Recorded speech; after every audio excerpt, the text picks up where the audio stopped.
আলো,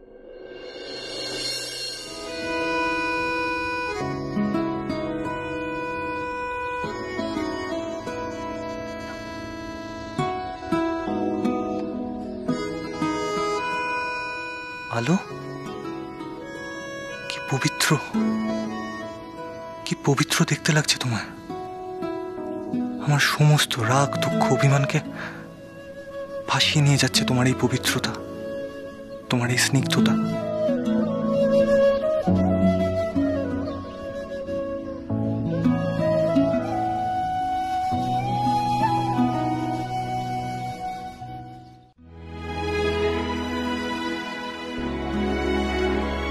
কতদিন বাদে ধুনোর গন্ধ পেলাম।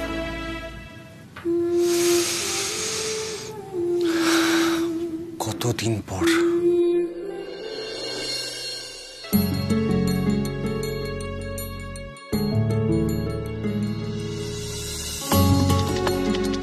আকাশ,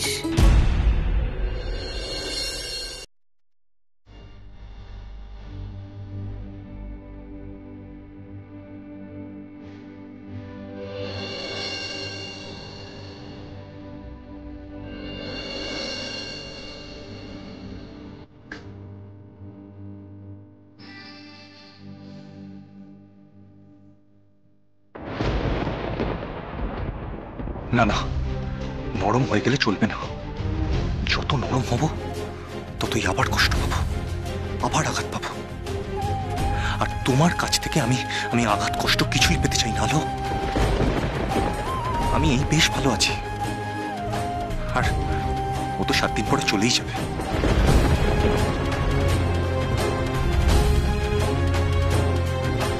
এই আকাশ, কি চাই?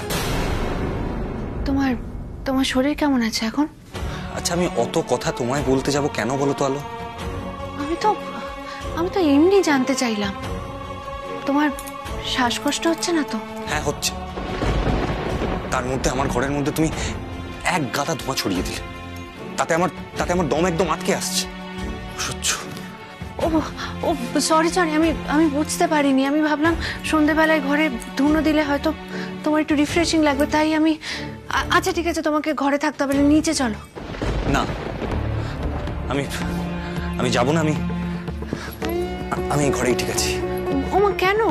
তোমার তো ধোঁয়ায় কষ্ট হচ্ছে, তাহলে নিচে চলো না। নিচে গিয়ে বসবে বসার ঘরে, আমি তোমাকে একটু চা বানিয়ে দেবো। দেখবে চা খেলে সবার সঙ্গে গল্পগুজব করলে এমনি তোমার ভালো লাগবে। চলো নিচে চলো, আমি রাতে তোমাকে ফেভারিট ডিশও বানিয়ে দেবো। না, আমি যাব না। প্লিজ আকাশ, কেন এরকম করছো? চলো না। আলো, আমি সিঁড়ি দিয়ে এখন জাস্ট নামতে পারবো না। আমার ভালো লাগছে না জাস্ট। কেন? আমি আছি তো। আমি তোমার হাত ধরে তোমাকে সিঁড়ি দিয়ে নামাবো। চলো। কেন শুধু শুধু আমায় জ্বালাচ্ছ বলো তো আলো? তোমাকে সুস্থ করে তোলার জন্য, তোমাকে ফিট অ্যান্ড ফাইন করে তোলার জন্য। আর তুমি জ্বালানোর কথা বলছো? ঠিক আছে, আর তো মাত্র 7 দিন, তারপরেই তো আমি চলে যাব। তারপর আর কেউ তোমাকে জ্বালাতে আসবে না। এক কথা কানের কাছে ঘ্যান ঘ্যান করো না তো। আরে বাবা, মিস্টার আকাশ সেনগুপ্ত, এই ঘ্যান ঘ্যানানি প্যান প্যানানি আর তো মাত্র 7 দিন সহ্য করতে হবে, তারপরেই তো আমি চলে যাব।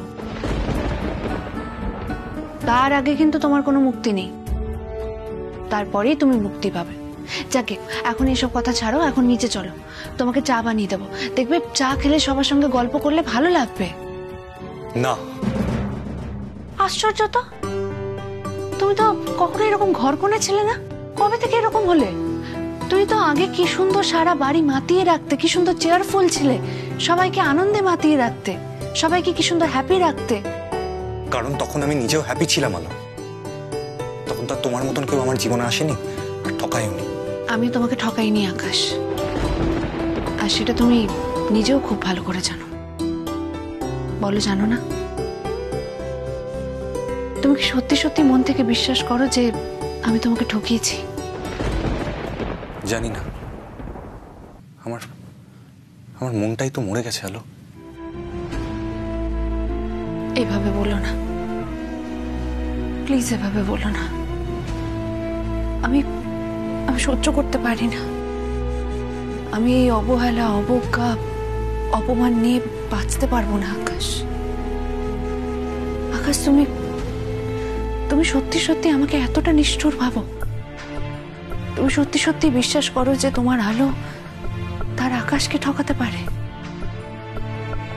বিশ্বাস শব্দটাকেই আমি আর বিশ্বাস করি না আলো, এক বিন্দুও বিশ্বাস করি না। কিন্তু বিশ্বাস ছাড়া যে মানুষ বাঁচতে পারে না আকাশ। কে বলেছে? কে বলেছে তোমায় যে আমি বেঁচে আছি? কে বলেছে?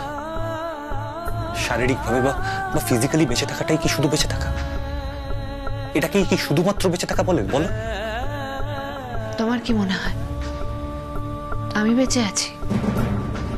7 বছর ধরে করাতের অন্ধকারে আমি বেঁচে ছিলাম আকাশ। তুমি তো অন্তত তোমার বাড়ির লোকজনদের কাছে ছিলে।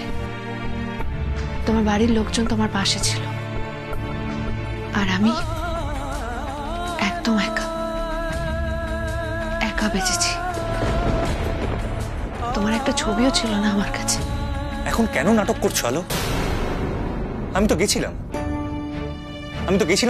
তোমার অন্ধকার জীবনটা আলোয় ভরিয়ে দিতে, কিন্তু কিন্তু বারবার আমাকে একটাই কথা শুনতে হয়েছে, আলো সেনগুপ্ত তার হাজবেন্ড আকাশ সেনগুপ্তর সাথে দেখা করতে চায় না। বারবার গেছি আর বারবার ফিরে এসেছি, আর যতবার এই কথাটা শুনেছি ততবার আমার মনটা ক্ষত বিক্ষত হয়ে গেছে। একটু একটু করে শেষ হয়েছে।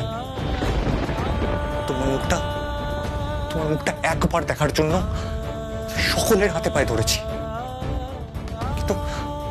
কিন্তু সেই একই কথা শুনতে হয়েছে। আলো সেনগুপ্ত আমার সাথে দেখা করতে চায় না। প্রথম আমি সত্যিই দেখা করতে চাইনি। আমার নিজের জীবনের উপরই খুব অভিমান হয়েছিল। আমি চাইনি যে আমার জীবনের অন্ধকারের ছায়ায় তোমার জীবনটা ঢেকে যাক। তাই আমি তোমার সঙ্গে দেখা করার সাহস পাইনি। আমি চেয়েছিলাম সুরের আকাশে তুমি উজ্জ্বল তারকা হয়ে ওঠো। হয়ে উঠেছি, আর তোমার স্বপ্নও পূরণ করেছি, কিন্তু তুমি আমার স্বপ্নের কথা ভাবনি আলো। তুমি আমায় দূরে ঠেলে দিয়েছিলে। তুমি ভুলে গেছিলে যে আমার স্বপ্ন তো একমাত্র তুমি ছিলে আলো। আমার স্বপ্ন ছিল শুধু তোমার সাথে জীবনটাকে কাটানো। আমি শুধুমাত্র তোমাকে আঁকড়েই বাঁচতে চেয়েছিলাম। তার জন্যই তো আমি ভয় পেয়ে গেছিলাম আকাশ। আমি ভেবেছিলাম আমাকে আঁকড়ে থাকলে তোমার জীবনটা নষ্ট হয়ে যাবে, কারণ গড়াদের বাইরের জীবন আর গড়াদের ভেতরের জীবন কখনো মিলেমিশে এক হয়ে যেতে পারে না। পারতো আলো, পারতো। দুটো মনের মাঝখানে কখনো একটা গড়াত বাধা হয়ে দাঁড়াতে পারে না, কিন্তু তুমি তা মানোনি। তুমি লোহার গড়াদের চেয়েও অনেক শক্ত, অনেক কঠিন একটা গড়াত আমাদের দুজনের মাঝখানে তুলে দিয়েছিলে, আর তা করেছিলে ইচ্ছা করে। না আকাশ, আমি যা করেছিলাম তো আমার ভালোর জন্য করেছিলাম। না, মিথ্যে। তুমি যা করেছিলে নিজেকে মহান প্রমাণ করার জন্য করেছিলে, সকলের চোখের সামনে নিজেকে মহান প্রমাণ করার জন্য করেছিলে, বুঝেছো?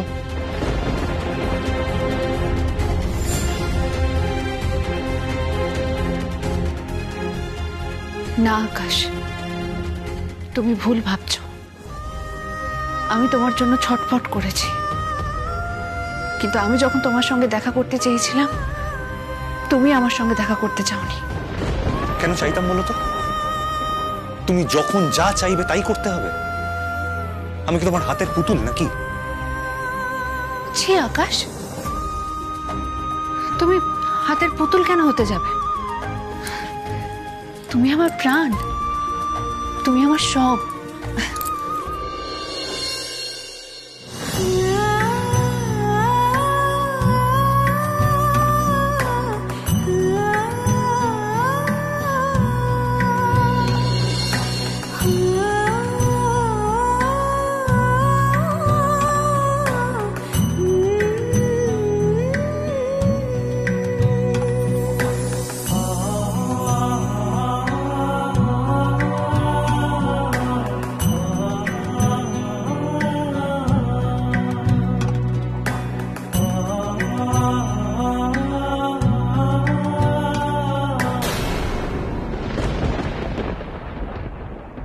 সরো আলো, নিচে চলো। আমার এইভাবে তোমার সাথে একা এই ঘরে থাকতে একদম ভালো লাগছে না। আরে আরে, একা কোথায় যাচ্ছ? আমি বললাম না সিঁড়ি দিয়ে নামার সময় আমি তোমাকে ধরবো। কেন? আমি একা নামলে কি হবে? নামতে গিয়ে পড়ে মরে যাবো?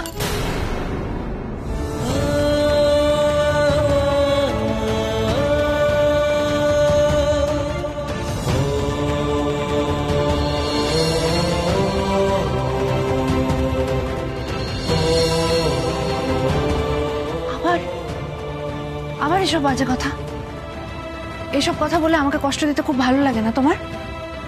চলো, অনেক কথা হয়েছে, এবার চলো চলো। আরে চলো।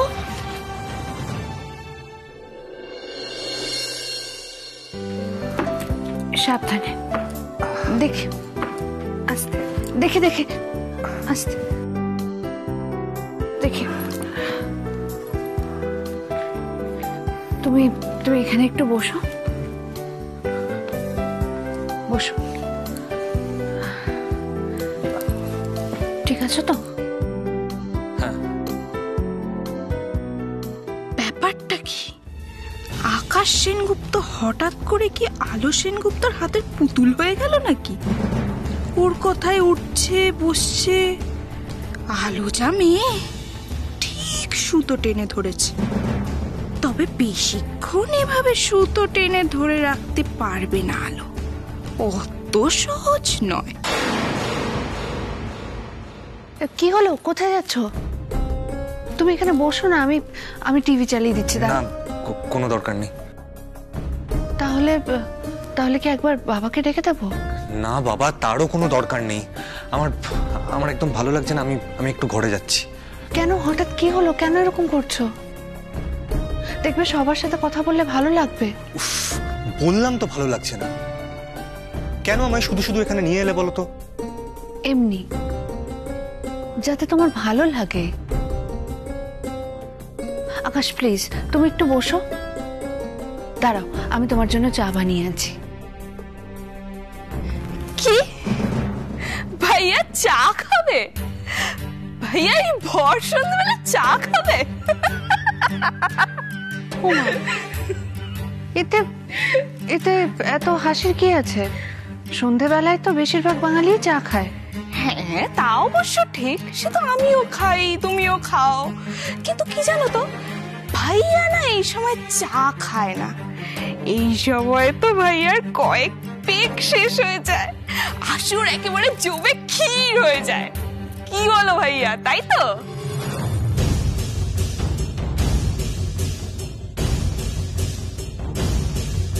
কি হলো ভাইয়া, রাগ হলো? রাগ হওয়াটাই তো স্বাভাবিক।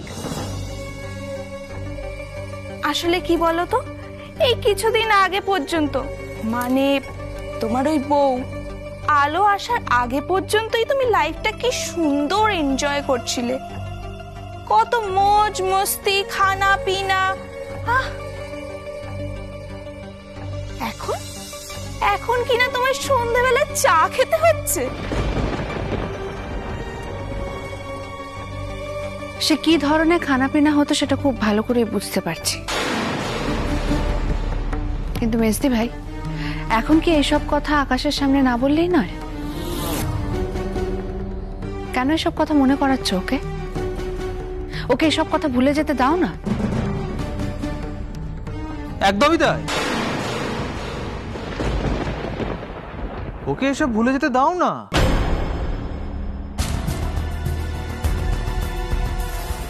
আমি বুঝতে পারছি না রুচিরা, তোমার কি কোনো কাণ্ডজ্ঞান নেই নাকি? হ্যাঁ, কিছু কিছু বিষয় রয়েছে যেটা মনে পড়লে ওর ওর কষ্ট হতে পারে, আর আমি চাই না ও সেগুলো মনে করুক। আমি চাই না আমার ভাইটা কষ্ট পাক।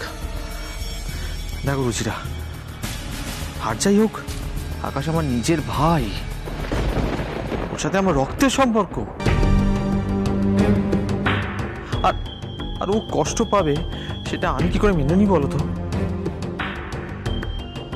না না না না না, এইসব কথা বলা যাবে না, কিছুতেই না। আর শোন আকাশ, তোর কিন্তু ড্রিঙ্ক করা একদম বন্ধ, এটা আমি বলে দিলাম।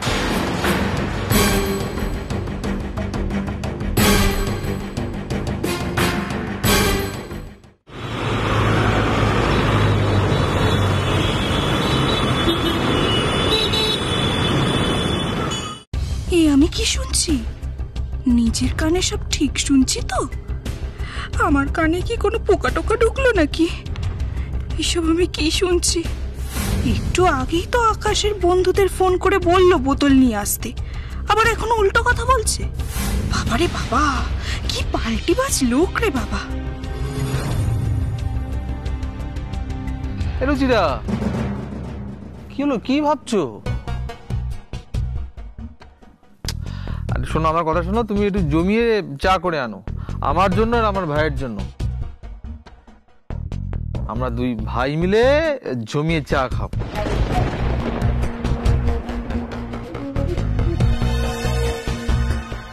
আরে অদ্ভুত তো, আমি কি বললাম? চা করে আনো, যাও যাও, আমাদের দুই ভাইয়ের জন্য চা করে আনো, যাও। মেজদা ভাইয়ের ব্যবহারের হঠাৎ এই পরিবর্তন, অদ্ভুত তো। মেজদা ভাই কি এসব মন থেকে সত্যি সত্যি বলছে, নাকি এর পেছনে অন্য কোনো চাল আছে?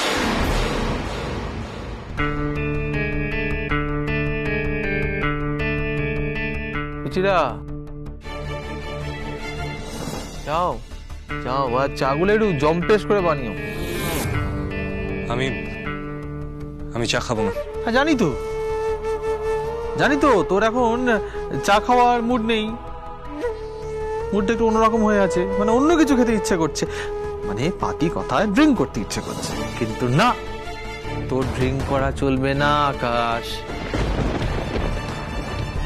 হ্যাঁ দেখ, যদি তোর ভেতর ভেতরে খুব কষ্ট হয়, মনটা ছটফট করে, উসখুস করে, তাহলে কিন্তু মনটাকে অন্যদিকে ডাইভার্ট করতে হবে। তখন তুই কি করবি বলতো? এই আমরা একসাথে চা খেতে খেতে ধর গল্প করবো, হই হুল্লোড় করবো, আনন্দ ফুর্তি করবো, কিন্তু ড্রিঙ্ক করা তো চলবে না। আর যাই হয়ে যাক, ওই বন্ধু বান্ধব নিয়ে সন্ধে হতে না হতেই আসর বসানো চলবে না, বুঝতে পেরেছিস? আর একটা ব্যাপার কিন্তু, আলো যেটা বলছে সেটাই হবে, ওর কথা শুনে চলতে হবে। কি আলো, তাই তো? হ্যাঁ, আমিও সেটা চাই মেজদা ভাই। আমি যতদিন আছি, আমি চাই আকাশ সুস্থ থাকুক, ভালো থাকুক, আনন্দে থাকুক।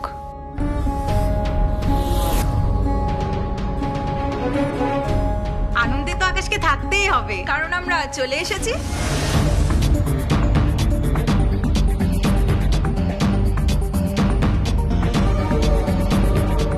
আর আকাশের প্রিয় জিনিসটাও নিয়ে এসেছি। আর এই যে টানটানা টানানা,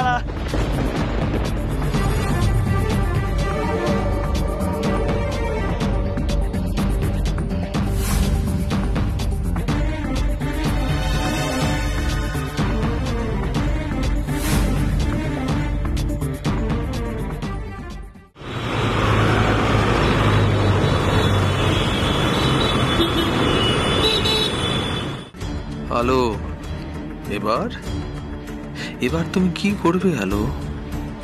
ওই তো আকাশের বন্ধুরা ড্রিঙ্কের বটল হাতে নিয়ে ঢুকে এসেছে, আর আকাশ ওদের দিকে, ওদের হাতের বোতলের দিকে একেবারে প্যাট প্যাট করে চেয়ে আছে। এবার এবার তুমি আকাশকে আটকাবে কি করে? আকাশ তো ড্রিঙ্ক করবেই করবে এবার, আমিও দেখতে চাই এবার তুমি আকাশকে অন্ধকার জগৎ থেকে কি করে সরিয়ে আনো। ড্রিঙ্ক করা যে আকাশের অভ্যেস, আমিও দেখব কি করে আকাশকে তুমি আটকাও, কি করে। How are you, Akash? I am fine. Rockstar Akash Sengupta কখনো খারাপ থাকতে পারে? That's like our আকাশ। চল ঘরে চল, আজ আমরা জমিয়ে হুল্লোড় করবো, চল। দাঁড়াও,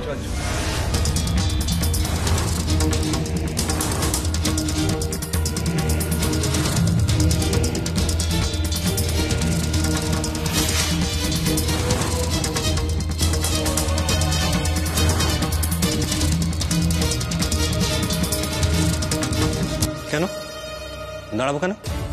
তুমি যে তোমার বন্ধুদের আর এইসব বোতল টোতল নিয়ে ঘরে যাচ্ছ, তা ঘরে গিয়ে কি এখন ড্রিঙ্ক করবে? হ্যাঁ, অফকোর্স করব। তুই কি বলছিস আকাশ? কদিন আগে অপারেশন থেকে উঠলি আর এখন ড্রিঙ্ক করবি? মাথা খারাপ হয়ে গেছে নাকি? তাতে কি হয়েছে? তাতে কি হয়েছে মানে? এখন কটা বাজে? আর এই সময় কোনো বন্ধু তার বন্ধুর বাড়িতে আসে? একটু পরেই তো ডিনার করার সময় হয়ে যাবে। কি তোমার কি মাথা খারাপ হয়ে গেল আলো? ভাইয়া এই ভর সন্ধ্যেবেলা ডিনার করবে? সন্ধ্যের ঘড়ি অনেক আগে পেরিয়ে গেছে মেজো। নিজের বুদ্ধির টাইম টেবিলটা একটু সঠিক করে দেখ, বুঝতে পারবি। এই তুমি না প্লিজ বেশি জ্ঞান দিতে এসো না। দেবে, জ্ঞান দেবে। আর আমিও যতদিন এই বাড়িতে আছি প্রয়োজন পড়লে জ্ঞান দেব। আর অজ্ঞানতার অন্ধকার থেকে শেষ মুহূর্ত পর্যন্ত সবাইকে বের করে আনার চেষ্টা করব।